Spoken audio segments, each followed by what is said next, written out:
Kami di sini berupaya dalam konservasi, khususnya berbagai jenis kekayaan yang ada di Merapi, itu yang ada di hutan Merapi, itu khusus keluarga orsedase, mungkin juga ada tanaman restorasi, juga ada hoya, disidia, lipstick, maupun berbagai jenis bambu lokal di Merapi ini. Semua itu kami lakukan terinspirasi adanya peristiwa alam erupsi Merapi tahun 1994, yang mana hutan kami sekitar 1 kilo dari tempat kami tinggal ini benar-benar luluh lantah. Kemudian dengan hal itu kami mulai tahun 96 mengumpulkan keluarga orsedase yang tersisa, khususnya di Merapi, lokal Merapi. Ini ada sekitar 7 spesies. Dengan itu kami merasa sangat berkeinginan untuk upaya pelestarian, yang mana di situ flora fauna sebelum erupsi benar-benar kaya, benar-benar melimpah. Kemudian peristiwa itu diperparah dengan adanya peristiwa kebakaran tahun 2001, 2010, perjalanan waktu, itu kami sudah memiliki sekitar 53 spesies.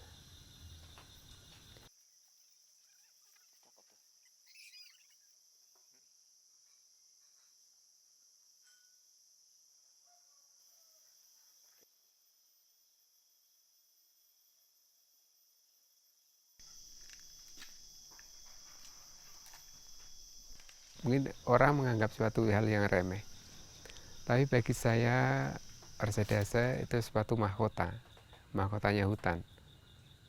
Itu multiguna, banyak sekali peran dan manfaat yang ada pada diri orsedase itu sendiri.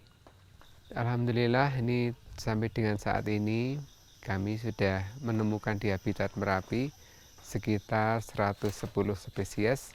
Itu yang mungkin bisa kami budidayakan itu sekitar 80 spesies.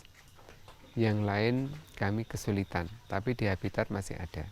Itu sampai saat ini, baik itu yang istilah relokasi maupun yang kami lakukan dengan sendiri, maupun yang ada kegiatan adopsi, yang mana adopsi itu siapa saja yang berkenan mendukung kegiatan konservasi orsedase maupun tanaman restorasi, mungkin ada hoya, dicidia, lipstick, dan paku-pakuan. Itu sejak tahun 2015 itu program itu telah berjalan.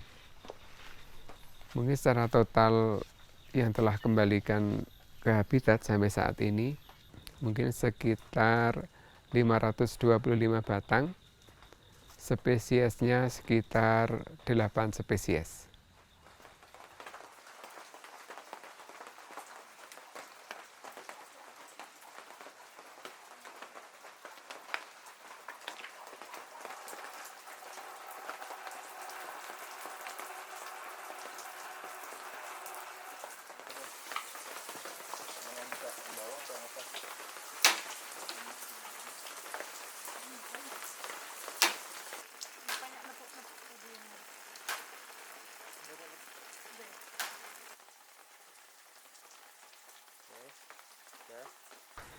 Ya, karena itu kami mengenamakan anggrek lokal Merapi, itu semuanya harus berasal dari hutan Merapi, baik Merapi sisi timur, sisi barat, maupun sisi utara.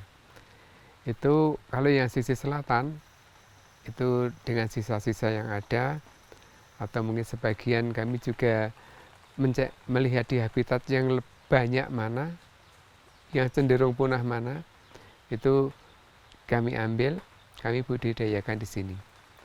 Jadi semuanya harus, karena harus konservasi, jangan mendatangkan suatu tumbuhan yang lain nanti jadi tumbuhan invasif juga di Merapi. Jadi benar-benar harus lokal dari Merapi.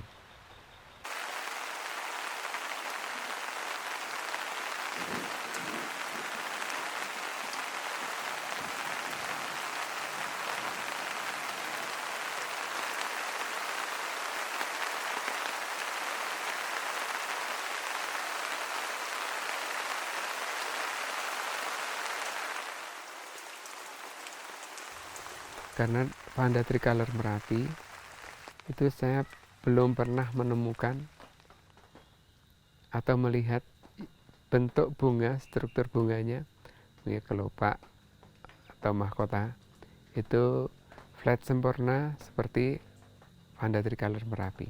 Kita cermati di Merapi Vanda tricolor ada 5 varian bunga. Yang paling sempurna itu cuma 1. Kalau yang lainnya mungkin dari segi aroma itu juga saya kira sangat berbeda juga.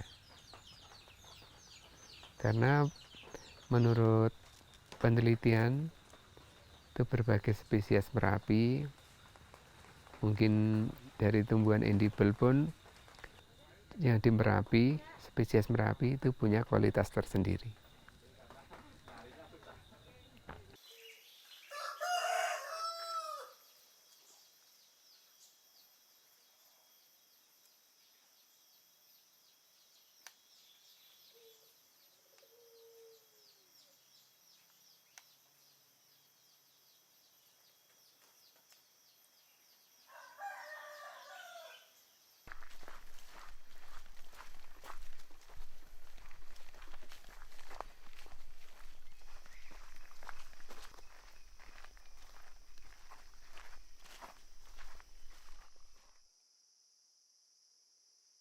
Memang kami itu tadi berawal dari tahun 2011 pasca erupsi 2010.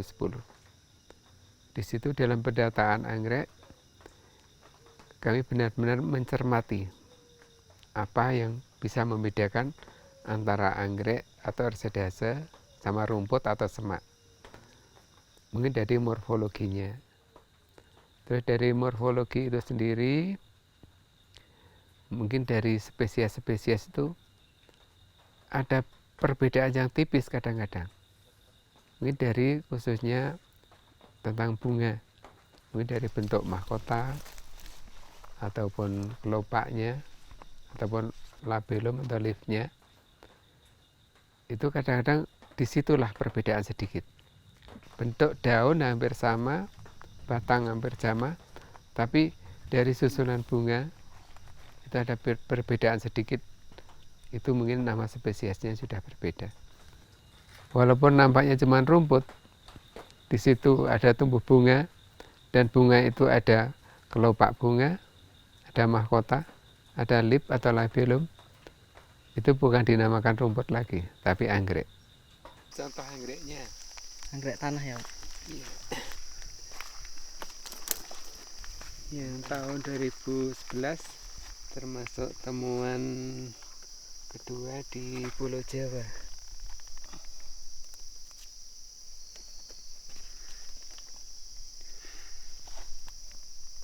Rambuda velutina. Biasanya di sini tuh banyak sekali. Kalau nggak dicermati beneran kan ya mirip-mirip sersahnya tuh. Mungkin di Merapi sendiri itu paling banyak itu yang jenis epipit, dan itu sangat mudah dibudidayakan.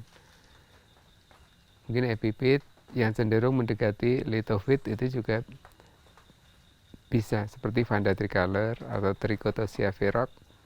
Itu dia untuk Merapi sisi timur itu hidupnya bukan nempel di inang atau pohon, tapi di tebing-tebing berbatuan. Tapi untuk Trichotosia ferox kayaknya sekarang di Merapi sudah sulit untuk bisa ditemukan. Kalau Vanda tricolor, alhamdulillah di Merapi sisi timur, di tebing-tebing batu-batu itu masih bisa ditemukan banyak. Yang paling sulit kami nggak mampu membudidayakan itu dari keluarga saprophyt, karena dia sudah tidak berfotosintesis, jadi dia tidak punya warna. Ini mau penanaman anggrek lokal Merapi. Ini di tempat kami melakukan sebagai konservasi. Ya, ini nanti kami tempelkan di inang. Ini kami ikat duluan. Setelah diikat, untuk mengantisipasi dulu cuman pakai ijuk, Jadi akar belum berpegangan erat di inang, tampak indah, ada orang suka, mudah diambil. Tapi sekarang ada tambahan kami sedikit seperti ini. Mungkin dia pakai alat apa ya, seperti galah atau mungkin alat apa, saya kira sangat sulit untuk mengambil ini. Kalau orsedase itu lestari di habitat, di hulunya lestari, saya kira sampai hilir pun dia akan merasa dampaknya yang sangat bagus. Kan tegaan seperti ini masih utuh. Dengan tegaan utuh mungkin oksigen juga terasa nggak begitu pengap lah. Terus mungkin dari manfaat makhluk lain, ada burung, mungkin ada serangga lain, dia akan ikut bertahan hidup karena tegaan masih utuh seperti ini. Dan selain itu mungkin orsedase kan dia perlu kelembapan. Jadi di musim kemarau dia akan mengurangi dampak seandainya terjadi kebakaran. Karena kelembapan saya kira sulit untuk terbakar. Dan mungkin untuk anggrek sendiri itu ya di dunia pendidikan kan itu seperti simbiosis mutualisme. Dia hidup karena menyerap suatu jamur. Barangkali di batang atau di inang itu dia bertahan hidup karena ada jamurnya. Jamurnya namanya mycorrhiza. Jadi mycorrhiza itu makanan anggrek khususnya diserap akar-akar anggrek. Jadi di inang jamurnya juga berkurang, tapi anggreknya juga tumbuh subur, tidak merugikan inangnya. Terus mungkin dalam dunia pendidikan saya pernah dengar itu ada suatu serangga khusus yang dia akan bertahan hidup sangat signifikan kalau dia bisa menyerap atau dia lebih dekat pada bunga-bunga anggrek itu. Itu yang Vanda Tricolor paling bawah ini. Itu yang nanam jurnalis dari Perancis. Dia cewek, namanya Ulla Manuk Lahmanu. Ini Vanda Tricolor tahun 2019.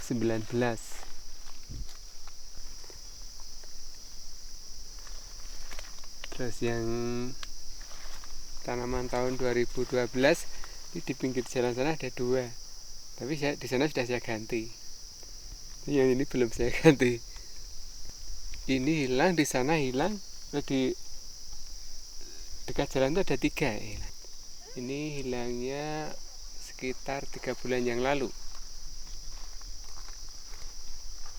Dan pas kami kesini kan mungkin udah jarang-jarang, mungkin 2 bulan sekali kesini, tapi insya Allah tetap kami ganti nanti. Terus yang di sana dekat jalan itu ada 3, itu Vanda Tricolor, itu pas berbunga, itu juga kami tanam bahkan tahun 2012 yang sana. Itu istilahnya bukan adopsi tapi relokasi, kami kerjasama dengan pihak Taman Nasional.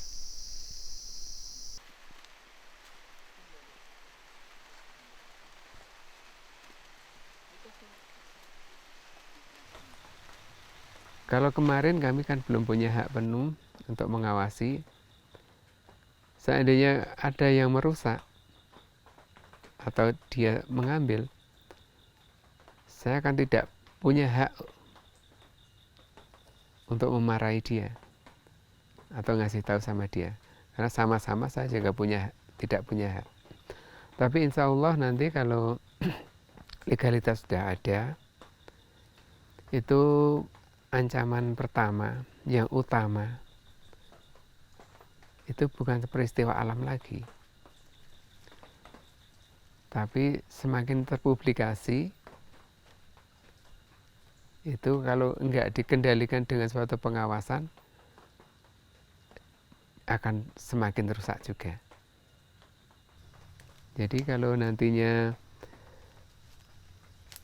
itu ekowisata terjadi, berjalan dengan baik, insya Allah itu akan mudah untuk mengawasi agar tidak terjadi kerusakan dari ulah manusia.